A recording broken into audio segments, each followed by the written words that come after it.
is going to be Sabrina. She's a member of our group, the smallest member of our group. So she can manhandle this thing around. She can bring it in. She's going to bring it up a step. That was a concern. Whether somebody could bring it up a single step that might be in a like a sunken den situation or anything like that. She can bring it up this step. Right? We did find it was easiest to bring it up one wheel at a time rather than to try to yank it straight up the step. And she can set it up in place. Mr. Minnick's actually going to be demonstrating setup here. You can see it is a prototype. You're going to see something that maybe we would improve on here in a minute. Right there.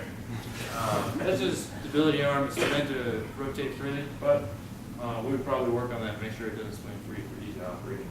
And this is Ryan Lounsbury. He's going to just walk right up. He's going to go up, pretend he's working on the ceiling. Right? Goes up smoothly. He gets to the ceiling, and then here he is coming down, and he can step right off when he gets down to the bottom. All right, the little jerk there was actually from letting off the button. It only. John? The 2-to-1 cost to consumer price is unrealistic for a consumer product. It's 2-to-1 just to get to a distributor.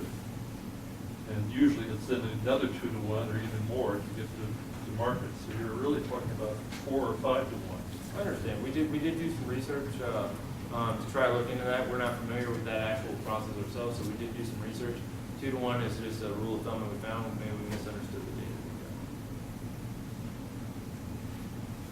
Edwin? What is your distance from wheel to wheel, your outside measure? 29 inches. I'm sorry, say again? 29 inches. I was just concerned, the interior door is 32. We did test it at several doors. That was a big concern we had. The platform was the first thing built because we knew the measurements would work, but we wanted to make sure, you know, as practical, you've got your hands on the outside, you want to move it through, we wanted to make sure that it would go through, and we navigated probably 10 doors today, single doors, just to get it here. Joe? Obviously, a lot of people, physical problems would be marketed. This would be marketed to. Did you think about things like the weight limit on there, having a cutout that doesn't allow it to ride? If somebody put 370 pounds on it. That's not something we looked into. That'd be an excellent idea. Yeah, have that. You have a safety in it because that'll be an OSHA thing you'd have to do. Dave? Yes, did you look into using a single actuator so that you don't have twice the load on the cables? The concern we have with that is we wanted the majority of the weight to be as close to when it's folded up, to be as close to the rear axle as possible. Single actuator could be used if it's mounted towards the top without the extra stress, but it would greatly increase the amount of force that the average person would have to do to pull it around. And did you look at use of limit switches at Yes. all? We just didn't have the experience to actually wire it into the control box. Okay. So we looked at So what limits it right now? The user? Yes. The button. Visual feedback. You get scared when you let off the button. That's what I did. Fear factor? Right. Okay. Back there. I have a question. If you're marketing towards the elderly, I know when they go into the hospital, they have a fall prevention plan. If an elderly person is using the product and they go up to the highest point, I know that you don't have a cage necessarily around the platform. And should they fall to either side, would you ever consider that as a safety issue? We initially did have a cage around it, and the big danger with ladders is if you lean to the side, it will tip over. If you do have the cage on there, it may give you a false sense of security that if I put my legs against the rail and I can just reach just that much farther, you might be setting them up for failure for falling over. And then if they did fall and there was a cage around, I mean, there's no way to step off, jump off, as I know, but they could still hang on to that particular bar. I'm just curious if maybe like some sort of side. That's just something we looked at. It was kind of a competing issue. We looked at both sides of it, and when it really came down to was if they're at the point that they really need the fall stuff, they're most likely not going to be getting on any kind of product to do elevated work.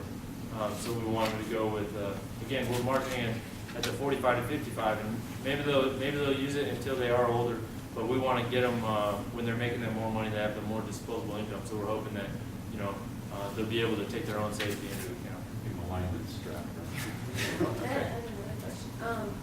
What about the maintenance of the cable? Would there be, like, let's say you use this product for 2 years and the cable, would an elderly person, or even in 55 range, would they know how to maybe like We didn't, maintain it? we didn't do the fatigue analysis to see, to prove it, but we went on the manufacturer's word on the winch really, which is a 1,000-pound load rating for the cable. So, I mean, as long as you're within the rated load for our product, I mean, 350 pounds to 1,000 is well underneath, and I would think that for their own product, they do the fatigue analysis. We can also include that in the instruction manual, basically basic maintenance inspection. Yeah, I'm a little concerned about the safety of your pulley and fingers.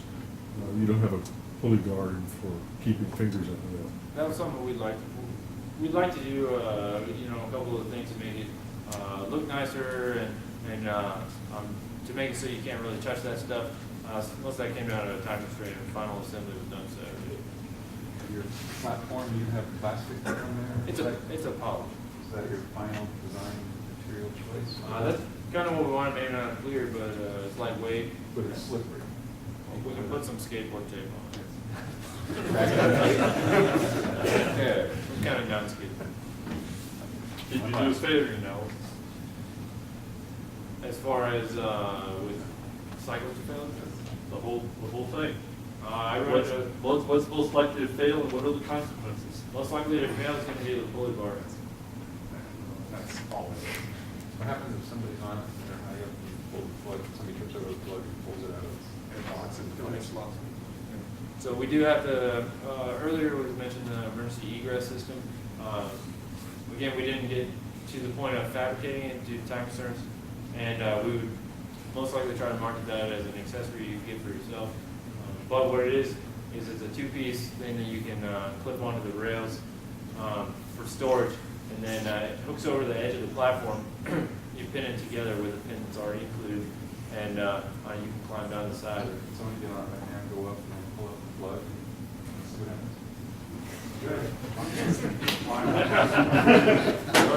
No problem. And again, we use some noise deadening when you're It's pretty loud.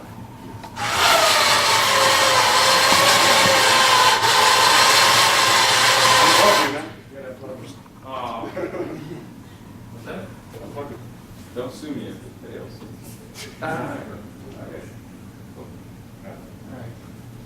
You You just jump from that. Okay, well, let's thank this.